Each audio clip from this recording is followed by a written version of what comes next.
Hold on, let me get the strap up. Alright. What's up, YouTube? We are back at the shop. I want you to look at this thing here. It's a 2012 F250, and driving down the road, dash said shut off immediately. So he pulled over and it shut off. Put it on the scanner, just looking at a few things, like 4 or 5 different EGT codes. It was calling for EGT sensor number 3. This thing will start, run for 1 minute, and then shut off. Not even, it'll run for 10 seconds and then shut off. All over an emissions thing. What I think is happening is this sensor here is reading either too high and it thinks it's going to start on fire. So we've got a new sensor. I had to use the torch to get the other one out and not cut it out, but the torch, you know, obviously is a lot hotter than propane, so I put that on there for about 15 seconds and she came right out. So let's put this in here, see if we can get this thing started. If not, we're gonna have to keep looking for more sensors. There's 4 of these in that exhaust, 1 before and then so on, so on.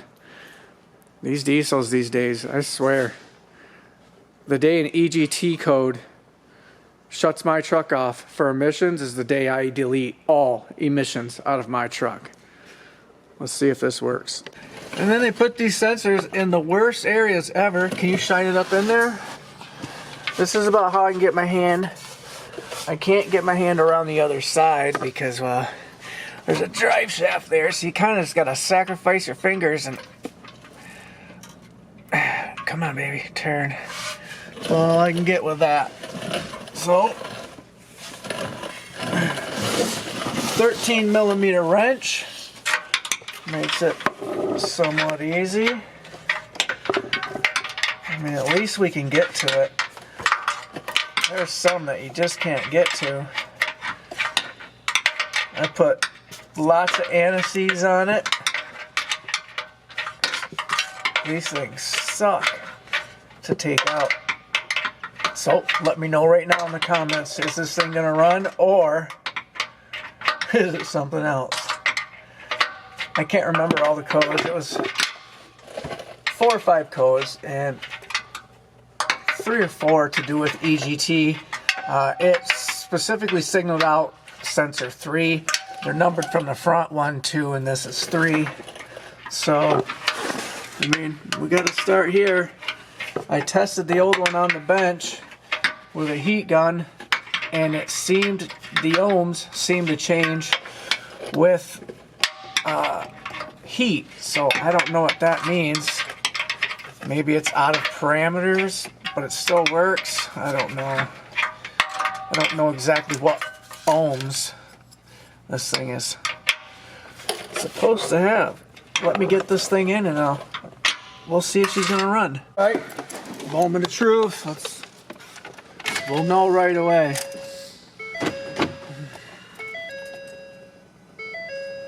Come on, baby. Yeah, buddy. Let's let it run for a minute before we run for 5 seconds and shut off, kind of like an immobilizer.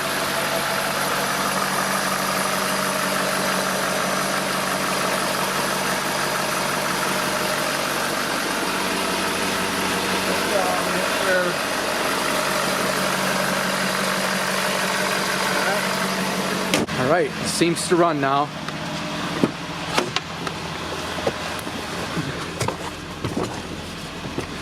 She's been running for about 5 minutes. Let's get this thing parked where we want it,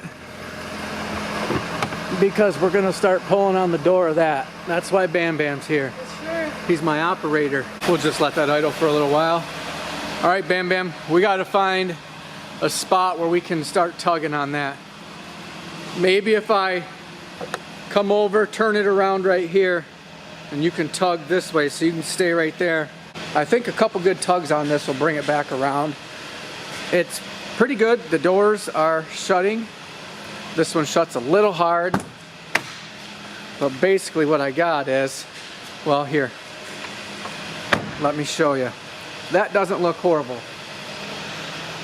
Right here, see that? This door, still open, still shuts.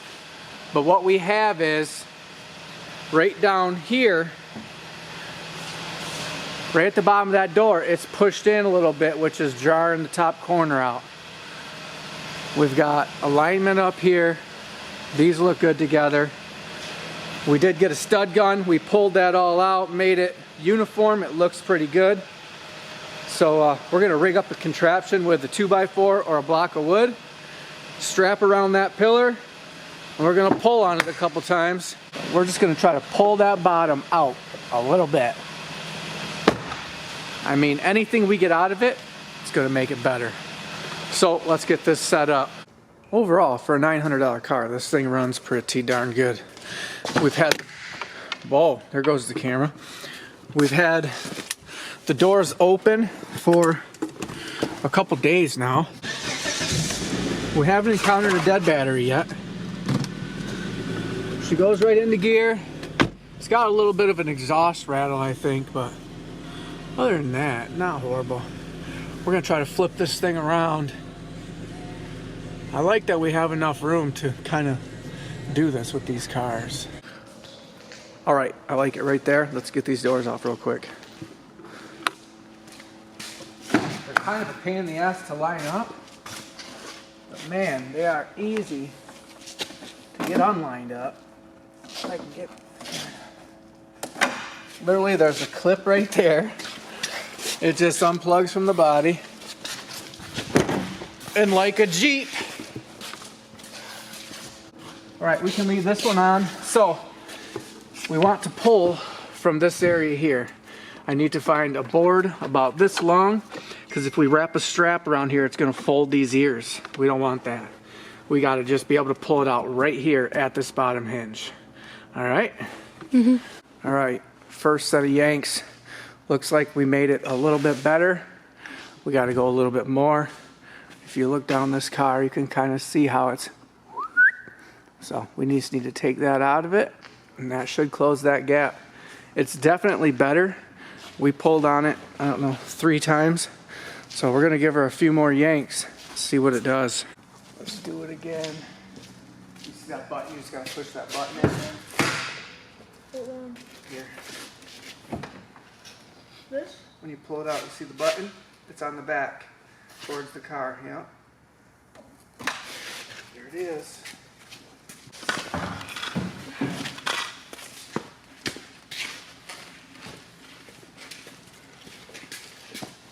I really feel like we need to pull this out, you know? Yeah. Where'd you touch this one last time? Up with the pole. Right there, slide it in. Alright, pull it forward.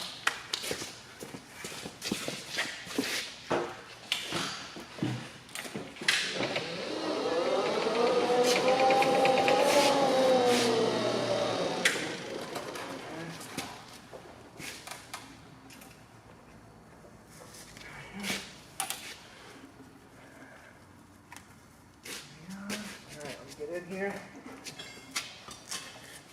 Oh yeah.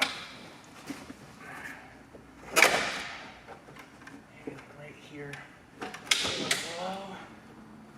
Hold on, I'm gonna get the strap up. Alright. So. Alright, put it forward. Do it again. Yeah. Alright. One more time right here. Hold on. Alright, do it. Alright,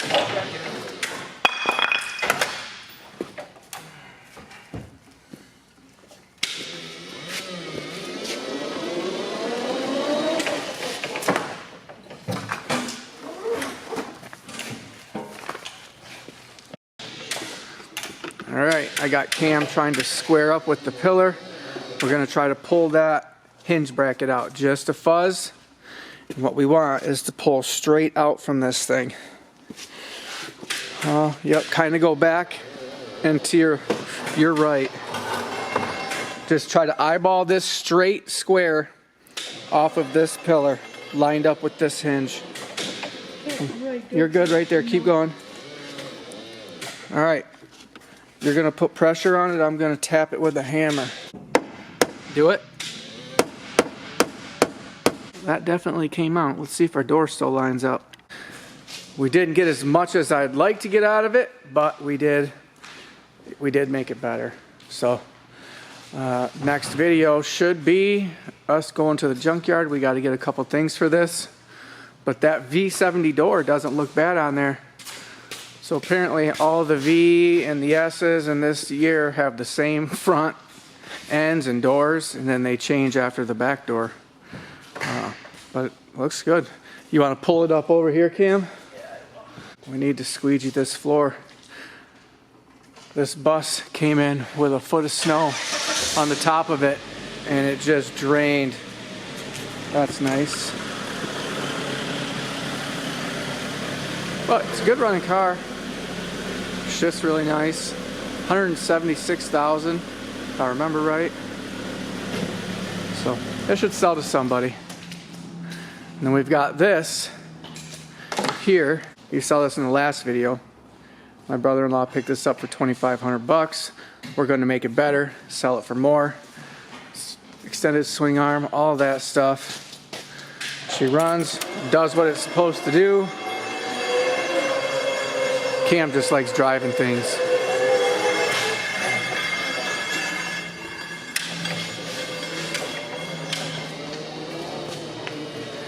So yeah, next video or future video, we're going to go through, this thing has a loose wire on it. The headlights and the tail lights kind of not really blink, but flicker with the vibration of the engine, which is a tall tale sign of a loose wire.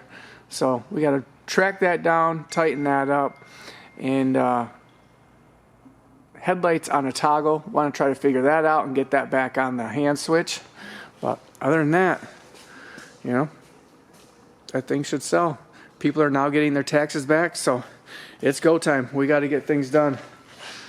This thing here, you can still see the gap behind the door.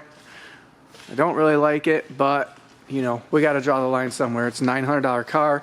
How much work do we want to put into it? How much are we actually going to make? If I take the time to make that perfect, how much more am I going to get for it, kind of thing.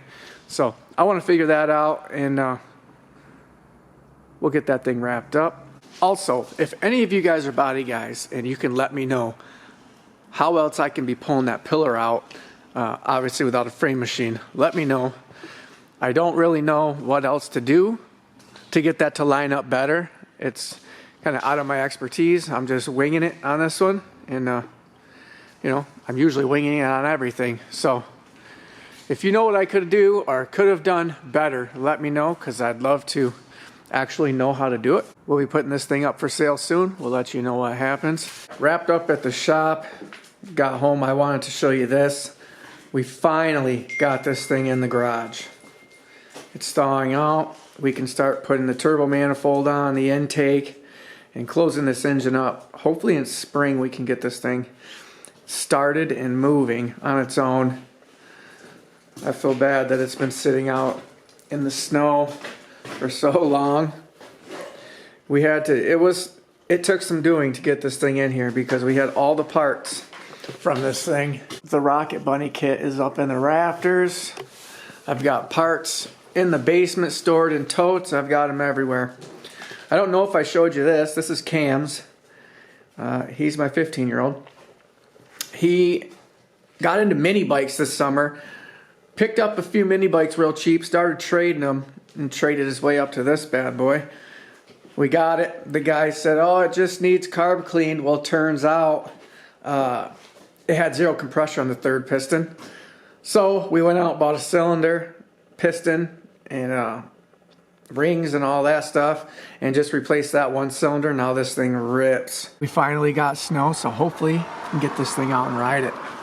I'll definitely say I think he came out on top. He made some money. He's thinking about trying to sell this right now as there's snow, because once winter's over in Michigan, you're not selling this thing at all. Not for what it's worth. Another point is, snow comes and goes in Michigan. When I was growing up, we had snow all winter long, and you could ride day in and day out. Now we might get snow for a week here and a week there, twice in one winter here, and you know, having a sled just isn't worth it. I told him that. It's like, man, they're hard to sell. You can only sell them when there's snow. So he's learning, but he doesn't have very much money into it, so he's doing all right. He'll be able to sell it. He'll 100% get what he's got into it, so that's not a big deal. But yeah, as far as this thing, moving along, I'm gonna let it thaw out for a couple days, and we'll hopefully get to work on this soon. We got the Passat moved. I got that put up by the garage and covered, so that's good to go. We've got some parts for that we got to put on. We've got tons of parts for this to put on. We got a block for the Subi. We really got to get busy. We're in for some long days. If you want to see them running, hopefully we can get them running someday, you're going to have to come back. Like, share, subscribe. Peace.